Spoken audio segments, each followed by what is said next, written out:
والصلاة والسلام على سيد الأنبياء والمرسلين سيدنا ونبينا وشفيع ذنوبنا وحبيب قلوبنا ونبي نفوسنا وهادينا ومولانا أبي القاسم محمد وعلى طيبين الطاهرين المعصومين المنتجبين المنتخبين. بسم الله الرحمن الرحيم. قال الله تعالى في كتاب مبين: يا أيها الذين آمنوا اتقوا الله وابتغوا إليه الوسيلة. صلوات مسئلہ نگرامی صاحبان ایمان افاضل دیار شاہ نجف، آپ کے بیچ میں اس وقت موزین کربلا کے عنوان سے یہ محفل مسرت کا انعقاد برادر عزیز علی جناب محترم علی رشید صاحب کی طرف سے کیا گیا۔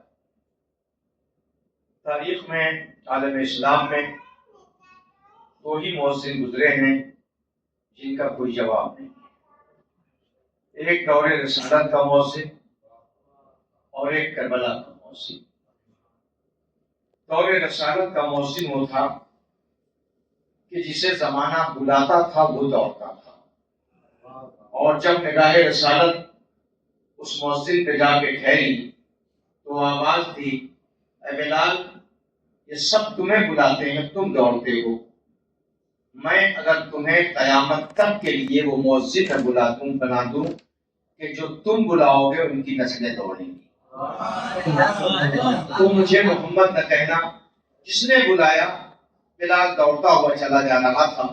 ایک دن رسالت کی نگاہ بلال پہ ٹھہری اور ٹھہرنے کے بعد کہا: ہے بلال، آج تم مصلی اذان پہ جاؤ۔ علماء تشریف فرما ہے تو اللہ کے نبی کے سامنے بلال ہاتھ جوڑ کے کھڑے ہوئے کہ یا رسول اللہ، نہ میری سین درست ہے نہ میری شین درست ہے، میرا تو لفظ الفاظ بھی درست نہیں ہے۔ اللہ کے رسول نے کہا: بلال، اب تک یہ بلا رہے تھے، تم دوڑ رہے تھے، میں یوں کہوں تو غلط نہ ہوگا کہ سب سے پس اگر کوئی اس وقت مدینے میں نظر آ رہا تھا تو بلال آ رہا تھا، مگر اللہ کے نبی نے مؤذن بنا کر کے اتنا بلند کیا کہ بلال سنو، زمانے میں بیکورڈ اور فارورڈ کا مسئلہ میں صبح قیامت کے لیے ختم کر دوں گا کہ دیکھو بیکورڈ اور فارورڈ کون ہوتا ہے۔ کوئی دولت سے بیکورڈ اور فارورڈ نہیں ہوتا، عقیدے سے فارورڈ ہوتا ہے، عمل سے فارورڈ ہوتا ہے، عمل سے بلند ہوتا ہے۔ جیسے ہی بلال نے آزان دی، جب نہیں رسول نے آواز دیا ہو: بلال، اب سمجھے کل تک یہ بلاتے تھے، تم دوڑتے تھے، اب تم قیامت تک بلاؤ گے، ان کی نسلیں دوڑتی ہیں۔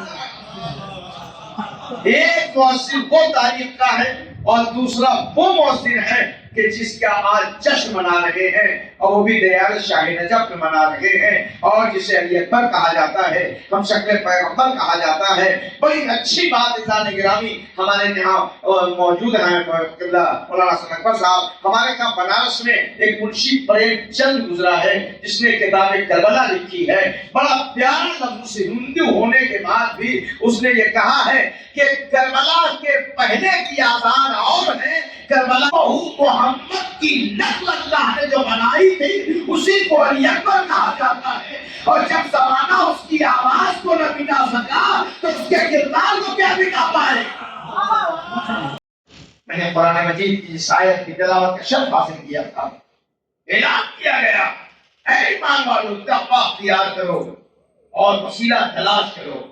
مسئلہ یہ ہے، یہ کیوں نہیں کہہ دیا گیا کہ وسیلہ بناؤ، وسیلہ تلاش کیوں کیا جائے؟ عجب نہیں آواز قدرت کی آئے کہ نانا، میں نے یہ مسلمانوں کو تھوڑی کہا ہے، میں نے تو ایمان والوں کو کہا ہے کہ اے ایمان والوں وسیلہ تلاش کرو۔ اب سمجھ میں آیا، غیر ایمان والے بنانے پہ آتی ہے، ایمان والے تلاشنے پہ آتی ہے۔ ایمان والے تلاشنے پہ آتی ہے۔ دل چاہتا ہے کہ رب العزت میں کہوں: اے میرے معبود، تو نے یہ کیوں نہیں کہہ دیا کہ وسیلہ بناؤ؟ تلاشنے کی بات کیوں کی؟ جب بھی آواز قدرت آئے، نادان جب بنانے کی بات آئے گی، جب بنانے پر آؤ گے تو اپنے والا بناؤ گے، اپنے جیسا بناؤ گے، اپنے خاندان والا بناؤ گے، اپنے قبیلے والا بناؤ گے۔ اب سمجھے ہم میں اور دوسروں میں کیا فرق ہے؟ جب وہ بنانے پر آئے تو آصف کو بنایا، چوری کو بنایا، بے دین کو بنایا۔ جب ہم تلاشنے پہ آئے، علی جیسے کو تلاشا، علی اکمل کو تلاشا، علی اصغر کو تلاشا، سید العالمین کو تلاشا.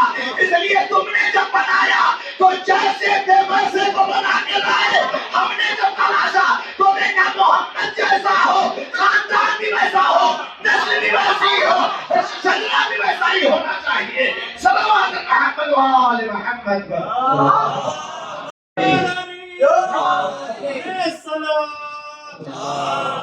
ہم نے بنایا نہیں ہے، ہم نے تلاشا ہے. قرآن نے ہمیں دے دیا، ہم نے اسے لے لیا، اور جسے رسول نے دیا اسے ہم نے لے لیا. رسول نے جسے ہٹا دیا ہم نے بھی اپنے دلوں سے ہٹا دیا. ابھی بات ہو رہی تھی کہ اتحاد ہمارا بغیر اہل بیت کے نہیں ہو سکتا، ہمارے اتحاد بغیر علی کی ولایت کے نہیں ہو سکتا. اس لیے غریبوں کا اتحاد جب آج امیروں سے نہیں ہوا، امیروں کا اتحاد غریبوں سے نہیں ہوا، تو یہ تو وہ قوم ہے جو مولا امیر کے ماننے والی ہے. ہم ان غریبوں کو منہ نہیں لگاتے جو ولایت کے منکر ہے. اگر امیر بننا ہو تو ولایت کا اقرار کر لو، ہم تمہیں گلے لگانے کے لیے تیار. میرے عزیزوں، میرے دوستوں، ضرورت